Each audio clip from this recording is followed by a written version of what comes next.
Hi hello ನಮಸ್ಕಾರ, ಹೇಗಿದ್ದೀರಾ? ಚೆನ್ನಾಗಿದ್ದೀರಾ ಅನ್ಕೊತೀನಿ. ಇವತ್ತು ಬೇಗ ಬೆಳಗ್ಗೆ ಎದ್ದು ಪೂಜೆ ಎಲ್ಲ ಮಾಡಿ ಈ ಥರ ಚೆನ್ನಾಗಿರೋ ರಂಗೋಲಿನೆಲ್ಲ ಹಾಕಿದ್ದೀನಿ. ಯಾಕಪ್ಪ ಅಂತಂದರೆ ಇವತ್ತು ನಮ್ಮ ಅಣ್ಣನ ಹೋಳಿಗೆ ಊಟ ಇತ್ತು. ಸೊ ಹೀಗಾಗಿ ನಾವು ಬೇಗ ಬೇಗ ಸ್ನಾನ ಅದನ್ನೆಲ್ಲ ಮಾಡಿ ಮನೆ ಮಂದಿ ಎಲ್ಲ ಚೆನ್ನಾಗಿ ರೆಡಿ ಆಗಿದ್ವಿ.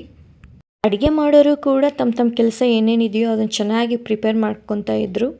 ನನ್ನ ತಮ್ಮ ಹಾಯ್ ಮಾಡ್ತಾ ಇದ್ದಾನೆ ನೋಡಿ. ಹಾಗೆ ಎಲ್ಲರೂ ಬೇಗ ಎದ್ದು ಬಿಟ್ಟಿದ್ರು, ಬಿಕಾಸ್ ಫಂಕ್ಷನ್ ಇರೋದ್ರಿಂದ. ಈ ಟೈಮ್ ಮತ್ತೆ ಸಿಗಲ್ಲ ಅಲ್ವಾ, ಇದ್ದಾಗೆ ಎಂಜಾಯ್ ಮಾಡಬೇಕು.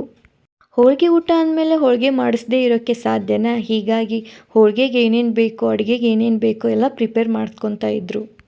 ನನ್ನ ಮಗಳು ಕೂಡ ಚೆನ್ನಾಗಿ ರೆಡಿಯಾಗಿ ಎಷ್ಟು ಮುದ್ದಾಗಿ ಕಾಣಿಸ್ತಾ ಇದ್ದಾಳೆ ನೋಡಿ.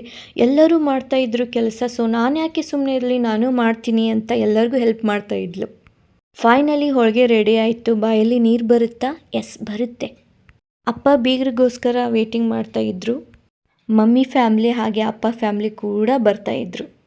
ಅಂತೂ ಇಂತೂ ಬೀಗರು ಬಂದೇ ಬಿಟ್ಟರು. ನಾವು ಅವ್ರನ್ನೆಲ್ಲ ವೆಲ್ಕಮ್ ಮಾಡ್ಕೊಂಡಿವಿ. ಕುಂಕುಮ ಹಾಗೆ ವಿಭೂತಿನ ಹಚ್ಚಿ ಪ್ರತಿಯೊಬ್ಬರಿಗೂ ಸ್ವಾಗತ ಮಾಡ್ಕೊಂಡ್ವಿ ನಾವು. ಟೈಮ್ ಆಗ್ತಾ ಆಗ್ತಾ ತುಂಬ ಜನ ಬರ್ತಾಯಿದ್ರು. ನೆಕ್ಸ್ಟ್ ಹಿರಿಯರೆಲ್ಲ ಕೂಡಿ ಚಿಕ್ಕ ಪೂಜೆನ ಮಾಡಿದರು. ಅಣ್ಣನೂ ಕೂಡ ಅವ್ರು ಏನೇನು ಹೇಳ್ತಾಯಿದ್ರು ಅದನ್ನೆಲ್ಲ ಚಾಚು ತಪ್ಪದೆ ಫಾಲೋ ಮಾಡ್ತಾ ಇದ್ದ. ಅಪ್ಪ ಕೂಡ 4 ಸಿಹಿಯಾದ ಮಾತುಗಳನ್ನು ಆಡ್ತಾ ಬಂದ ಫ್ಯಾಮ್ಲಿ ಹಾಗೆ ಬೀಗರನ್ನು ಸ್ವಾಗತ ಮಾಡಿಕೊಂಡ್ರು. This is very special moment to my family.